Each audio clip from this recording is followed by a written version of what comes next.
महमूद गजनवी। इंसाफ और रहमत की एक दास्तान। एक जमाने की बात है। गजनी की सरजमीन पर एक महान शासक रहता था जिसका नाम महमूद गजनवी था। वह अपनी बहादुरी, इंसाफ और न्याय के लिए मशहूर था। 11वीं सदी की शुरुआत में उसने अपनी सल्तनत को फैलाया और उसे तरक्की और खुशहाली की राह पर डाल दिया। लेकिन इस विस्तार के दौरान उसने हमेशा इस्लामी तालीमात में बताए गए इंसाफ और रहम को मद्देनजर रखा। महमूद गजनवी उलेमाओं से मशवरा किया करता था ताकि उसकी फतहें इस्लामी उसूलों के मुताबिक हों, यानी इंसाफ, रहमत और भलाई पर आधारित। वह अक्सर अपने सिपाहियों को याद दिलाया करता था कि जंग सिर्फ तलवार से नहीं बल्कि इल्म और रोशनी फैलाने का भी नाम है।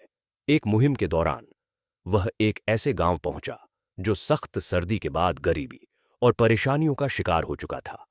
जब उसने वहां के हालात देखे तो उसका दिल पसीज गया। उसने अपना लश्कर रोक दिया और गांव के बुजुर्गों को अपने शाही खैमे में बुलाया। उसने उनसे बातचीत की और उनकी मुश्किलों को दूर करने के तरीके ढूंढे।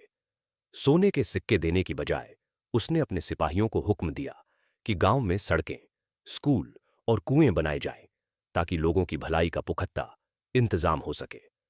महमूद गजनवी न सिर्फ अपनी फतहों के लिए मशहूर था बल्कि अपने इंसाफ और दरिया दिली के लिए भी लोगों के दिलों में बस गया था।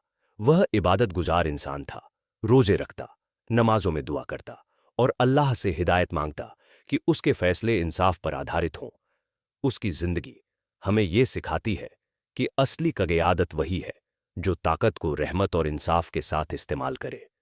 महमूद गजनवी की विरासत हमें यह सबक देती है कि अगर इख्तियार को दूसरों की भलाई के लिए इस्तेमाल किया जाए तो वो नस्लों तक याद रखा जाता है।